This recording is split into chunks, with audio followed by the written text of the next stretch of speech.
जब ज्योति ने कोई विरोध नहीं किया तो पीयूष धीरे धीरे उसके नाजुक अंगों को सहलाने लगा। ज्योति को खुद पर आश्चर्य हो रहा था कि वह उसे यह सब करने दे रही थी। शायद उस पल में वह सिर्फ इंसानी भावनाओं के वश में थी। कुछ समय बाद पीयूष ने ज्योति के अंगों को हल्के से दबाना शुरू किया और फिर नमस्ते दोस्तों, आप सभी का स्वागत है मेरे YouTube चैनल कुनी मोरल स्टोरी में। ज्योति आज दोपहर को अपने बेडरूम में आराम से लेटी हुई थी। अगर यह आम दिन होता तो उसकी सास ने जरूर कोई न कोई ताना मार ही दिया होता, लेकिन आज घर का माहौल कुछ अलग था। सब लोग बड़े खुश थे और ज्योति को भी आज से घर के कामों में थोड़ी राहत मिलने वाली थी। वह एक साधारण घरेलू महिला थी, लेकिन उसकी खूबसूरती ऐसी थी कि हर कोई उस पर फिदा हो सकता था। शादी को 7 साल हो चुके थे और शादी से पहले वह एक मल्टीनेशनल कंपनी में नौकरी करती थी। लेकिन शादी के बाद उसे सब कुछ छोड़ना पड़ा, क्योंकि उसके ससुराल वालों का बड़ा घर था और उनके इकलौते बेटे यानी उसके पति सब कुछ अकेले संभाल लेते थे। आज का दिन उसके लिए खास था। सब खुश थे, लेकिन ज्योति के मन में एक अजीब सा खटका था। जब वह अकेले कमरे में थी तो उसे 2 महीने पहले का एक किस्सा याद आ गया। उस दिन वह बस में बैठी हुई थी और सो रही थी। अचानक उसे अपने हाथ पर एक अजीब सा स्पर्श महसूस हुआ। जैसे ही उसने देखा तो वह पीयूष का हाथ था। पहले तो उसने सोचा कि शायद वह सो रहा होगा और गलती से उसका हाथ उसके हाथ पर आ गया होगा। लेकिन जब उसने फिर से सोने की कोशिश की तो कुछ देर बाद पीयूष का हाथ उसके हाथ पर फिर से सरकने लगा। उस समय ज्योति ने स्लीवलेस ब्लाउज पहना हुआ था, जिससे उसका हाथ खुला हुआ था। उसे समझ में आया कि यह गलती नहीं, बल्कि पीयूष जानबूझकर कर रहा है। पहले भी उसने 1-2 बार अनजाने में उसे छुआ था, लेकिन यह पहली बार था जब उसने ऐसा हिम्मत करके किया था। ज्योति उस वक्त मायके में एक शादी में गई थी और अब वह वापस देहरादून लौट रही थी। असल में उसका पति भी साथ आने वाला था, लेकिन उसे इन शादियों में कोई खास दिलचस्पी नहीं थी और तबीयत भी ठीक नहीं थी, इसलिए उसने ज्योति को अकेले ही भेज दिया। उन्होंने फ्लाइट से जाने की योजना बनाई थी, लेकिन मायके से जल्दी लौटना पड़ा और इसलिए फ्लाइट की टिकट नहीं मिली। तब ज्योति ने स्लीपर बस का टिकट लिया, लेकिन उसमें भी अकेली सीट नहीं मिली, तो उसने 2 टिकट बुक कर ली। तभी ज्योति की बहन ने कहा कि पीयूष को भी देहरादून जाना है, इसलिए उसे भी साथ ले जाओ। इस तरह ज्योति की बहन ने पीयूष को उसके साथ भेज दिया। पीयूष उसकी बहन का भतीजा था और पहले भी कई बार उससे मिल चुका था। दोस्तों, हमेशा पीयूष ज्योति से अच्छे से पेश आता था, इसलिए इस बार भी सबको तसल्ली थी कि ज्योति के साथ पीयूष जा रहा है। लेकिन बस में अकेलेपन का फायदा उठाकर पीयूष ने ज्योति के हाथ पर अपना हाथ रखना शुरू कर दिया। ज्योति ने सोचा कि शायद हाथ गलती से सरक गया होगा और यह यहीं तक सीमित रहेगा, लेकिन पीयूष ने ज्यादा हिम्मत दिखाई। उस वक्त ज्योति ने कुछ नहीं कहा और सोने का नाटक करती रही, लेकिन अंदर ही अंदर वह सब महसूस कर रही थी। पीयूष जवान था, लगभग 26 साल का, और ज्योति जानती थी कि वह देखने में भी अच्छा था। ज्योति भी अपनी खूबसूरती से वाकिफ थी। उसे पता था कि पीयूष उस पर आकर्षित था। वह हमेशा उसे अलग नजरों से देखता था, शायद इसलिए कि ज्योति का शरीर अभी भी कसा हुआ और आकर्षक दिखता था। हालांकि ज्योति अब मिडिल उम्र की हो चुकी थी, लेकिन उसकी फिटनेस और फिगर का असर अब भी लोगों पर पड़ता था। जब वह 4 लोगों के बीच खड़ी होती तो उसकी खूबसूरती का सब पर गहरा असर होता, और यह चीज ज्योति के अंदर एक अजीब से गर्व का एहसास कराती थी। जब भी कोई उसकी सुंदरता की तारीफ करता या उसकी ओर आकर्षित होता तो ज्योति के अंदर खुशी की लहर दौड़ जाती थी। जब पीयूष शादी के दौरान उसे मस्ती करता या कभी-कभी हल्का स्पर्श करता तो ज्योति को मजा आता था। कई बार उसने ज्योति से नजरों और स्पर्श के जरिए सुख लिया, लेकिन ज्योति ने कभी इस बात को ज्यादा तवज्जो नहीं दी। शादी के घर की भीड़भाड़ में पीयूष कभी उसके कंधों से हल्का स्पर्श कर लेता तो कभी उसकी नाजुक जगहों को छूने की कोशिश करता। कभी अनजाने में तो कभी जानबूझकर उसका हाथ ज्योति के शरीर से टकरा ही जाता और वह उसे झटक देती थी। दोस्तों, कल ही की बात है, शादी में ज्योति कमरे में कपड़े बदल रही थी। दरवाजा बस हल्का सा बंद किया हुआ था, तभी अचानक पीयूष अंदर आ गया। उस समय ज्योति साड़ी पहन रही थी। पीयूष के अंदर आने पर ज्योति एकदम घबरा गई। उसे एक पल के लिए समझ ही नहीं आया कि क्या करे। वह बिना पल्लू लिए ही खड़ी रह गई और पीयूष को देखती रही। तब पीयूष की नज़र भी उसके शरीर के उन हिस्सों पर थी जिन्हें देखकर वह अंदर ही अंदर आनंदित हो रहा था। जब ज्योति को एहसास हुआ कि पीयूष कहाँ देख रहा है, तब उसने जल्दी से पल्लू ओढ़ लिया। पीयूष ने सॉरी कहा और कमरे से बाहर चला गया। उसके बाद दोनों ने इस बात को यूं ही भूल जाने का नाटक किया। अचानक अगले दिन ज्योति को देहरादून वापस जाना पड़ा और उसकी बहन के कहने पर पीयूष को भी साथ ले लिया। ज्योति को भी पीयूष के साथ देहरादून जाने में कोई ऐतराज नहीं था, क्योंकि बस के सफर में उसके साथ देने के लिए कोई चाहिए था। इसलिए दोनों साथ में चल पड़े। उन्हें बस में ऊपर की बर्थ मिली थी। शादी की भागदौड़ से थकी हुई ज्योति और पीयूष बस पर लेट गए, एक दूसरे से थोड़ा सा फासला बनाकर। ज्योति खिड़की की तरफ थी, जबकि पीयूष बाहर की तरफ लेटा था। जब बस को चलते चलते 4-5 घंटे बीत गए, तब सभी लाइटें बंद हो गईं। अब बस बाहर से आने वाली रोशनी की हल्की फुल्की किरणें ही अंदर आ रही थीं। खिड़की से आती रोशनी से ज्योति को नींद नहीं आ रही थी, तो उसने खिड़की के पर्दे खींचने की कोशिश की, लेकिन एक पर्दा अटक गया था। तब पीयूष ने अपने हाथ से पर्दे को खींचने में मदद की। तब उसका हाथ ज्योति के कंधे से हल्के से छू गया। न जाने क्यों उस हल्के स्पर्श ने ज्योति को कुछ अलग सा महसूस कराया। पीयूष ने आखिरकार पर्दा बंद कर दिया और चूंकि अंदर ठंड भी ज्यादा थी, ज्योति ने पीयूष से अपनी बैग से ओढ़नी निकालने को कहा। तब पीयूष ने कहा, ओढ़नी क्यों? बस में ओढ़ने के लिए कंबल है ना? इस पर ज्योति बोली, नहीं, मुझे बस वाले के कंबल से अजीब सा लगता है।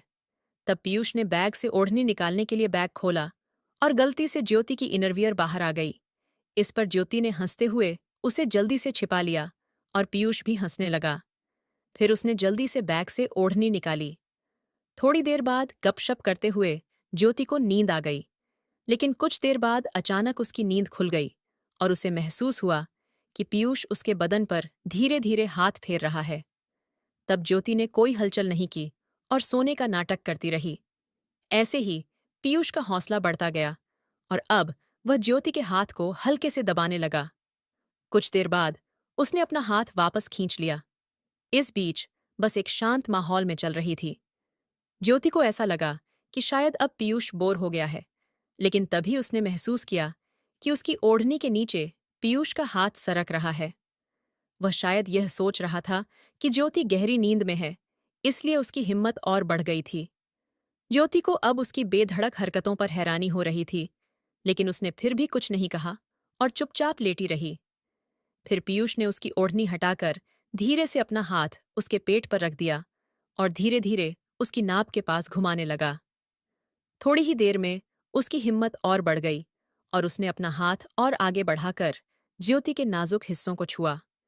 वह बिना किसी झिझक के अब उसके गाल को सहला रहा था। ज्योति हैरान रह गई थी। कुछ करने का मन हुआ, लेकिन फिर भी उसने उसे नहीं रोका। शायद उस वक्त उसे भी उसका स्पर्श अच्छा लगने लगा था, इसीलिए उसने कुछ समय रुककर उसकी प्रतिक्रिया का इंतजार किया। दोस्तों, जब ज्योति ने कोई विरोध नहीं किया, तो पीयूष धीरे धीरे उसके नाजुक अंगों को सहलाने लगा। ज्योति को खुद पर आश्चर्य हो रहा था कि वह उसे यह सब करने दे रही थी। शायद उस पल में वह सिर्फ इंसानी भावनाओं के वश में थी। कुछ समय बाद पीयूष ने ज्योति के अंगों को हल्के से दबाना शुरू किया और फिर ज्योति अजीब सी भावनाओं में खोने लगी। ये स्पर्श ज्योति को बेहद परिचित लग रहा था और उसने समझ लिया था कि उसका शरीर भी उसके स्पर्श के लिए तैयार हो चुका है। यही वजह थी कि उसने उसे रोकने की कोशिश नहीं की। उसकी हरकतें इतनी धीमी और संयमित थीं, जैसे कोई खूबसूरत संगीत जो आपके होश उड़ा दे। पीयूष के इस स्पर्श में ज्योति खुद को भूलने लगी। वह भूल गई कि घर पर उसका बीमार पति उसका राह देख रहा है। वह भूल गई कि वह किसी की पत्नी है। उस समय वह बस एक औरत थी जिसे किसी के सहवास की जरूरत महसूस हो रही थी। शायद पीयूष भी सोच रहा था कि ज्योति गहरी नींद में है, या शायद वह जानता था कि ज्योति सब जानकर भी अनजान बनी हुई है। इन दोनों ही स्थितियों ने उसे और आगे बढ़ने का हौसला दिया। इसलिए अब पीयूष ने अपना हाथ ज्योति के ब्लाउज के बटन पर रखा और उसे खोलने की कोशिश करने लगा। सलीके से उसने अपनी उंगलियां अंदर सरकाई और धीरे धीरे ब्लाउज का बटन खोल दिया। अब पीयूष की सारी उंगलियां उसके भीतर थीं और उसका यह कदम ज्योति को अच्छा लगने लगा था। जैसे ही उसकी उंगलियां अंदर गईं, ज्योति की ओर से हल्की सी आवाज निकल गई। फिर उसकी उस प्रतिक्रिया से पीयूष को हरी झंडी मिल गई थी। उसने ज्योति को पीछे से कसकर पकड़ लिया और उनके शरीर एक दूसरे से सट गए। पीयूष की इस हरकत से ज्योति के शरीर में एक अजीब सा रोमांच महसूस होने लगा और वह और भी बेधड़क होकर उसके शरीर को छूने लगा। ज्योति पूरी तरह उत्तेजित हो चुकी थी। अंधेरे में वे दोनों अपनी ही दुनिया में थे और किसी को उनके बारे में पता चलने का कोई डर नहीं था। ज्योति को अंदर ही अंदर यह लगने लगा कि अब उसे और आगे बढ़ना चाहिए, क्योंकि उनके बीच अब तक केवल स्पर्श का संवाद चल रहा था। दोस्तों, ज्योति के इस रवैये को देखकर पीयूष ने शायद उसकी मंशा भांप ली थी। उसने धीरे से उसके बालों को हटाया और उसके खुले ब्लाउज की पीठ पर हाथ फिराने लगा। ज्योति अब खुद को पीयूष के हाथों में सौंप चुकी थी। तभी अचानक बस रुक गई और ड्राइवर ने ऐलान किया कि बस खाने के लिए सिर्फ 15 मिनट के लिए रुकेगी। तब पीयूष फटाफट अलग हो गया और ज्योति भी जल्दी से अपने कपड़े ठीक कर लिए। पीयूष थोड़ा शर्माया और बोला, सॉरी, चलो कुछ खा आते हैं। तब ज्योति ने उसे पास खींचा और उसके कान में कहा, क्यों, खाना में पेट नहीं भरा? क्या होटल का खाना पसंद नहीं आई? अब थोड़ी भूख रखो, लौटकर फिर से टेस्ट लेनी है तुम्हें। फिर पीयूष खुशी से नीचे उतरा और ज्योति को उतरने में मदद करने के लिए अपना हाथ आगे बढ़ाया। वे दोनों ऐसे बस से उतरे जैसे कोई नई प्रेमिका अपने प्रेमी के हाथ में अपना हाथ डालकर चलती है। रेस्टोरेंट की तरफ बढ़ते हुए उनकी नजरें मिलीं और ज्योति को पीयूष की आंखों में एक अलग ही चमक दिखाई दी। अब पीयूष ज्योति को कामुक नजरों से नहीं, बल्कि प्यार से देख रहा था। उन्होंने खाना ऑर्डर किया और खाना आने तक दोनों अपने हाथों को एक दूसरे के हाथों में लेकर खेल रहे थे। ज्योति भी यह सब एंजॉय कर रही थी। थोड़ी देर बाद उसने पीयूष से पूछा, पीयूष, तुम्हारी कोई गर्लफ्रेंड नहीं है? इस पर पीयूष ने ज्योति की तरफ देखा और हंसते हुए बोला, अभी तक तो नहीं थी, अब है। तब ज्योति ने चौंकते हुए पूछा, कौन है वह, और तुम देहरादून जा रहे हो उसी से मिलने के लिए? तब पीयूष मुस्कुराकर बोला, वह मेरे सामने बैठी है, उसे मिलने कहाँ जाना है? इस मजाक पर ज्योति जोर से हंस पड़ी और बोली, बहुत मजाकिया हो तुम। फिर आगे पूछने लगी, उसका कोई नाम तो होगा ना? तब पीयूष ने मुस्कुराते हुए कहा, तुम्हें तो उसका नाम पता ही है। ज्योति हंसते हुए बोली, अरे पीयूष, अब तुम मुझे ज्योति कहकर बुलाओ। बस में तुमने कहा नहीं और यहाँ कैसी बातें कर रहे हो? कहाँ कहाँ हाथ डाला और अब यहाँ ऐसा व्यवहार कर रहे हो? पीयूष ने हंसते हुए कहा, ज्योति, तुम हंसती बहुत प्यारी हो। तुम्हें देखकर लगता ही नहीं कि तुम आंटी कहने के लायक हो। तुम्हारा शरीर अब भी एकदम फिट और आकर्षक है। इतना सुनने के बाद ज्योति ने कहा, मस्का मारना बंद करो, मुझे यह बातें सुनने की आदत नहीं रही। अब बस में लौटने पर तुम्हें और भी कुछ दिखाऊंगी, अभी जल्दी खा लो। तब पीयूष ने कहा, मैं बिल दे देता हूं, तुम बस में जाओ। ज्योति उसे रोकने की कोशिश कर रही थी, लेकिन वह उसकी बात नहीं सुनकर काउंटर पर बिल देने चला गया। दोस्तों, इधर ज्योति बस में जाकर शीशे के सामने खड़ी हो गई। ज्योति के चेहरे पर आज कुछ अलग ही चमक थी, लेकिन मन में एक ख्याल भी आया कि जो मैं कर रही हूं, क्या यह सही है या फिर इसे रोकना चाहिए? फिर भी उसकी वासना, जो पीयूष ने जगाई थी, उसे रोक नहीं पा रही थी। घर लौटने के बाद भी जब तक उसका पति ठीक नहीं होता, ये भूख शांत होने वाली नहीं थी। तब ज्योति ने मन ही मन सोचा, अब पीछे हटने का कोई सवाल नहीं है। इस निश्चय के साथ ज्योति बस में बैठी, खिड़की से बाहर पीयूष की राह देख रही थी। जैसे ही पीयूष आया, ज्योति ने उसे अपना हाथ बढ़ाकर बस में चढ़ने का इशारा किया। फिर पीयूष पर्दे लगाने लगा। तभी ज्योति ने उसे रोकते हुए बोली, थोड़ा ठहरो, जब बस सड़क पर चलने लगेगी तब अपनी गाड़ी चलाना। लेकिन याद रखना, मुझे धक्का मुक्की बिल्कुल पसंद नहीं है। दोस्तों, उस क्षण ज्योति ने पूरी तरह से महसूस किया कि पीयूष के दिए उस जीवन रस को उसने अपने अंदर समाहित कर लिया। अब वे दोनों थक चुके थे। बस में होने की वजह से वे सभी बाधाएं पार नहीं कर पाए थे, लेकिन फिर भी ऐसा लग रहा था जैसे वे किसी दूसरी दुनिया में पहुंच गए हों। उन्होंने अपने कपड़े ठीक किए और गांव की देवी की आराधना करने के बाद अपने शरीर को नींद के हवाले कर दिया। सुबह बस के चेकर की आवाज से उनकी आंख खुली। वह कह रहा था, अपना सामान देख लीजिए, आधे घंटे में देहरादून का पहला स्टॉप आने वाला है। तब पीयूष ने मेरी तरफ देखा और कहा, मुझे पहले स्टॉप पर ही उतरना पड़ेगा। इस पर मैंने कहा, घर चलो, फ्रेश होकर जाना, मैं हमारे ड्राइवर को बोल दूंगी, तुम्हें जहां जाना हो वह वहां छोड़ देगा। तभी पीयूष बोला, नहीं, मेरे दोस्त का रूम पास में ही है और मुझे वहीं से एक कंपनी में इंटरव्यू देने जाना है। फिर पीयूष ने ज्योति का हाथ पकड़ा और कहा, थैंक यू, तुम्हारे साथ सफर बहुत अच्छा गुजरा। इतना कहकर वह फिर से ज्योति को गले लगा लिया और उसे चूमने लगा। फिर थोड़ी सी बाधाओं को पार करके ज्योति ने फिर से उसके जीवन रस को अपने अंदर समाहित कर लिया।